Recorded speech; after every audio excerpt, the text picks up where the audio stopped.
Hello and welcome back to the channel. It's been a while since I've posted anything, and as you can see we have a box with a bike in it.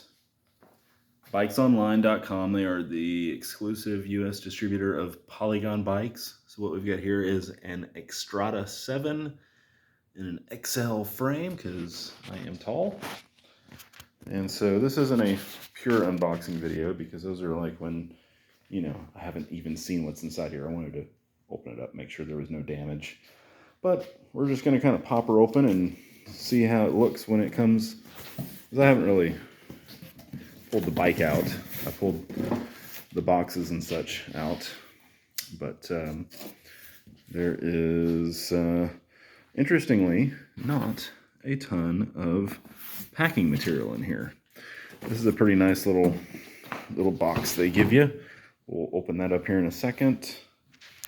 And then that's, not really sure what that does other than just provide kind of a place for the box there to set. So let's toss that down in there. And I'm going to pull this thing out of here and cut away, and we'll be back here in just a second. All right, there's a little better look at what we've got here. So as you can see, not a ton of packing material, and maybe they're doing that to just reduce the amount of waste and stuff that gets thrown away. But your typical little axle protector, frame protectors that go on the rear. Looks like some styrofoam around the front rotor, and then not really sure what was there. I wonder if that's where the seat post and saddle was supposed to have been, and it might have just slipped out because there's another thing there. It was laying down in the box, so not the most amazing thing. Looks like there's a little bit of scuffage on the nose of the saddle, but and maybe a little bit right there. But seat post looks like it's okay. Maybe it looks like it's been inserted before, as you can kind of see the wear line there. I'm planning on replacing that, but we'll get into that later. But basically, obviously, it's a hardtail, and what it is kind of an entry mid-level, I would say. I mean, that's all relative to how much money you're used to spending on bikes, but I have a really nice carbon fiber specialized stump jumper, so I'm no stranger to spending a good chunk of money on a bike. So this is relatively inexpensive at $1,099 US retail price, but I think it gives you a pretty good value for that money on a hardtail. The Dior 1x12 drivetrain was a big high point for me.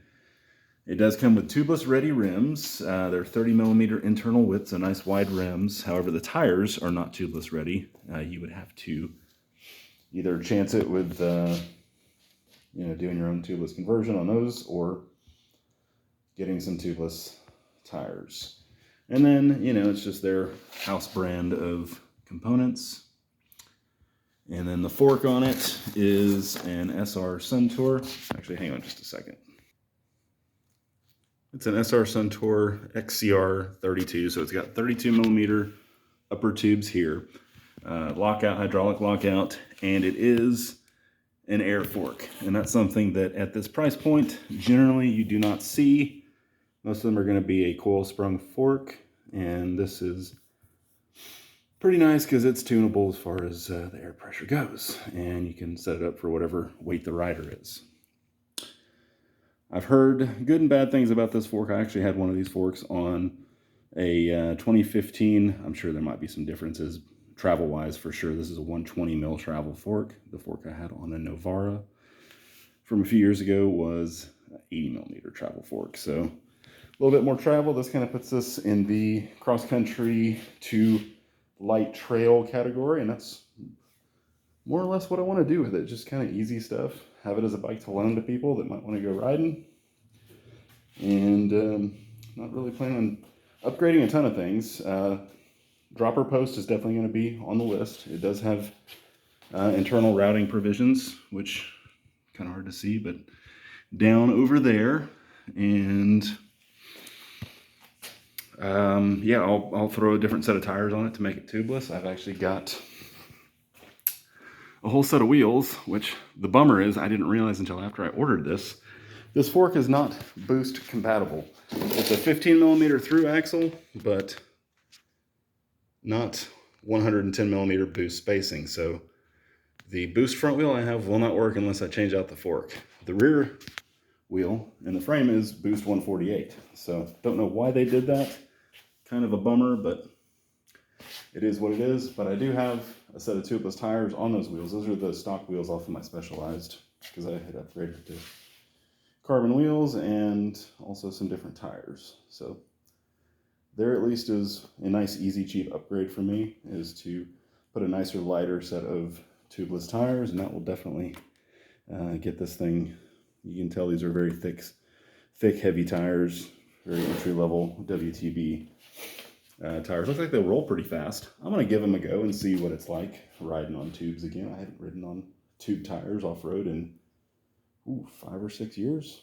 Yeah, anyway. So that is the bike out of the box. I'll get it in the stand and kind of get some of the stuff taken off of it so it looks a little bit more like a bike, and we'll check it out a little bit more. All right, and then here's the bike out of the box with some of the packing materials off of it. I still haven't untied the handlebars. What I plan on doing was just at least kind of dropping the fork down, take the stem off, make sure there's some grease around the headset bearings before I put it back together. That's something I normally do for assembly. Now granted, this bike is a direct-to-consumer bike. It's kind of designed for relatively easy assembly. I think that's part of the reason why it doesn't have a whole lot of packing materials.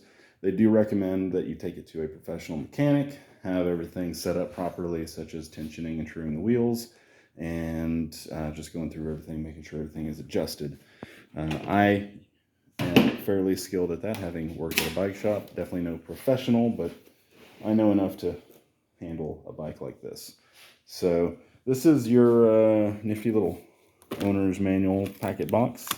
There's your owner's manual.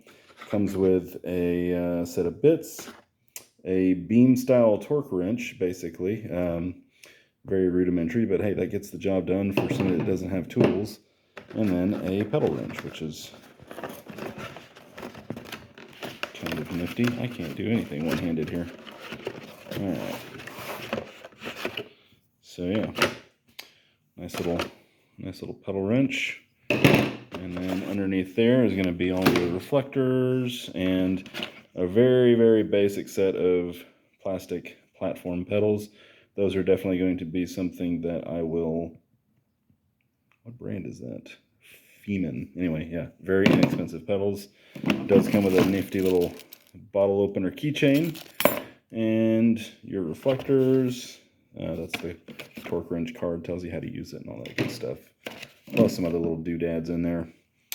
But yeah, that's basically kind of what we're looking at. So I'm going to get this thing thrown together. I don't really need to do a video on that, but I'll assemble this thing exactly as it is without putting any of my own stuff on there, such as different tires, dropper post. I'm even going to leave these grips on for now, although just initial little grab, they're pretty hard. Maybe with gloves they'll be okay, but I'll be switching all that kind of stuff out, including the handlebar and stem. I want something a little higher rise, a little more sweep than what these are. But hey, I want to put it together and see exactly how it's like from the factory. Experience the bike as anybody would who arguably probably doesn't have a whole lot of parts stashed around their place. So that's going to do it for now on this one. This is just kind of the sort of unboxing, general intro to the bike. And the next one will be more...